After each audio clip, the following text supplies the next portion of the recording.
CM bunk அப்படிங்கிற professional wrestler, அதாவது WWE wrestler கிட்டேருந்து நம்ம என்ன வாழ்க்கை பாடம் கற்றுக்க போகிறோம் அப்படிங்கிறது தான் இந்த பதிவில் பார்க்க போகிறோம்.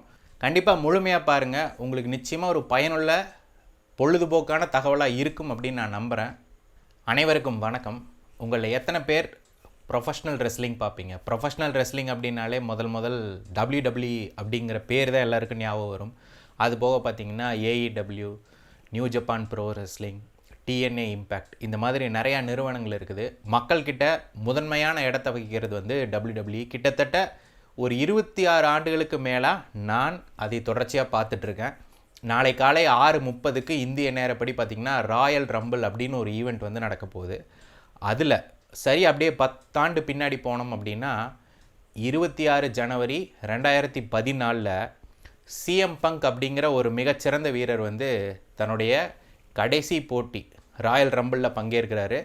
போட்டி நடந்துகிட்டு இருக்கும்போது கேன் அப்படிங்கிற ஒரு பந்தய வீரர் வந்து ஏற்கனவே அவர் வெளியேறிடுவார். ஆனால் அவர் திரும்பி வந்து சிஎம் பங்கை வலுக்கட்டாயமாக அங்கேருந்து தள்ளி விட்டு எலிமினேட் பண்ணிடுவார்.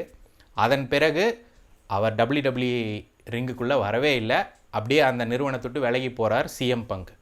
இதில் அதிர்ச்சிகரமான தகவல் என்னென்னா, இந்த சம்பவம் நடந்து கிட்டத்தட்ட 5 மாதங்களில் அவர் திருமணம் செய்ய முடிவு பண்ணுறார். AJ லீ அப்படின்னு WWEயில் இருக்கிற இன்னொரு விளையாட்டு வீராங்கனை அவர் திருமணம் செய்கிறாரு. 13 ஜூன் 2014 அன்னைக்கு அவங்களுடைய திருமணம் நடைபெறுது. அதே அன்னைக்கு வந்து அவரை வந்து WWE நிறுவனம் வந்து பணி நீக்கம் செய்கிறாங்க. எப்படி ஒரு சிறப்பான தண்டனை பாருங்கள். இப்படியே போகுது. இருவரும் ஒருவர் குற்றம் சாட்டிக்கிறாங்க. இனிமேல் WWE சிஎம் பங்க் இந்த 2 பேரும் இணைய போகிறதே இல்லை அப்படிங்கிற அளவுக்கு பேச்சுவார்த்தைகள் நடந்துச்சு. இடையில வந்து UFC அப்படின்னு உண்மையான சண்டை போட்டிகள் நடக்கக்கூடிய நிகழ்வுகளில் வந்து சிஎம் பங்க் பங்கேற்றாரு. ஆனால் அதில் பெரிதளவுக்கு சாதிக்க முடியல. அதன் பிறகு பார்த்திங்கன்னா 2019 ஆண்டில் ஃபாக்ஸ் ஸ்போர்ட்ஸ் அப்படிங்கிற தொலைக்காட்சி சார்பாக வந்து WWEக்கு மறைமுகமாக வேலை செஞ்சார். ஆனால் நேரடியாக வேலை செய்யலை. அது ஒரு சில மாதங்கள் வேலை செஞ்சார். அதன் பிறகு 2021 ஆண்டு AEW அப்படிங்கிற போட்டி நிறுவனத்தில் வந்து அவர் அறிமுகமாகிறாரு. கிட்டத்தட்ட 2 ஆண்டுகள் அங்கே பணிபுரிகிறார். அங்கேயும் ஏகப்பட்ட பிரச்சனைகள் நடக்குது. அங்கிருந்தும் அவர் பணி நீக்கம் செய்யப்படுகிறார். அதுக்கப்புறம் பார்த்திங்கன்னா 26 நவம்பர் 2023 சர்வைவர் சீரீஸ் அப்படின்னு ஒரு ஈவெண்ட் நடக்குது. அதில் கடைசியாக எல்லாமே முடிஞ்சு கடைசியாக சிஎம் பங்க் வந்து WWEக்கு திரும்பி வராரு. வந்து அவர் வந்து சிறப்பாக பேசக்கூடிய ஒரு நபர். அவர் பேசும்போது நான் என்னுடைய வீட்டுக்கே திரும்ப வந்த மாதிரி இருக்குது அப்படின்னு சொன்னார்.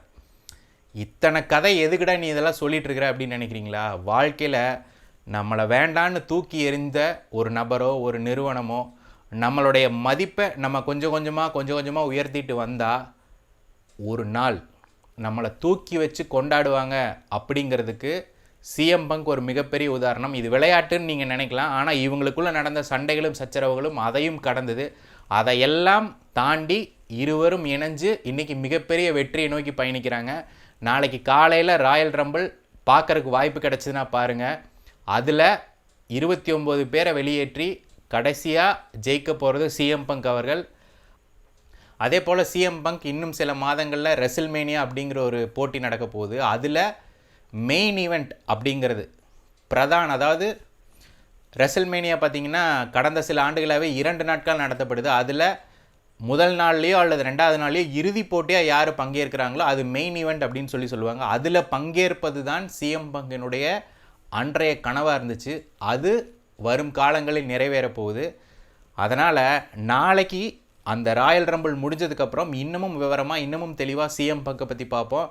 நம்ம வாழ்க்கையில் என்ன புரிஞ்சுக்கணும், சிஎம் பங்க் கிட்டேருந்து நம்ம வாழ்க்கையில் என்ன தெரிஞ்சுக்கணும், நம்மளை யார் தூக்கி வீசினாலும் சரி, நீ வேண்டான்னு சொன்னாலும் சரி, நம்மளை கீழே மெல்ல தட்டிக்கிட்டே வந்தாலும் சரி, நீ திரும்பி என்னை பாராட்டுற மாதிரி நான் பெருசாக வாழ்ந்து காட்டுவேன், நீயே கூப்பிட்டு என்னை மறுபடியும் பாராட்டுவேன் அப்படின்னு சொல்ல வைக்கிற மாதிரி வாழ்க்கையில் நம்ம நடந்துக்கணும். அப்படிங்கிறது தான் சிஎம் பங்க் என்ற விளையாட்டு வீரரிடம் நாம் ஒவ்வொருவரும் கற்றுக்கொள்ள வேண்டிய பாடம். வாழ்க்கை பாடம் அப்படிங்கிறது சிஎம் பங்க் கிட்டேருந்து நம்ம நிச்சயமாக கற்றுக்கணும். நன்றி, வணக்கம்.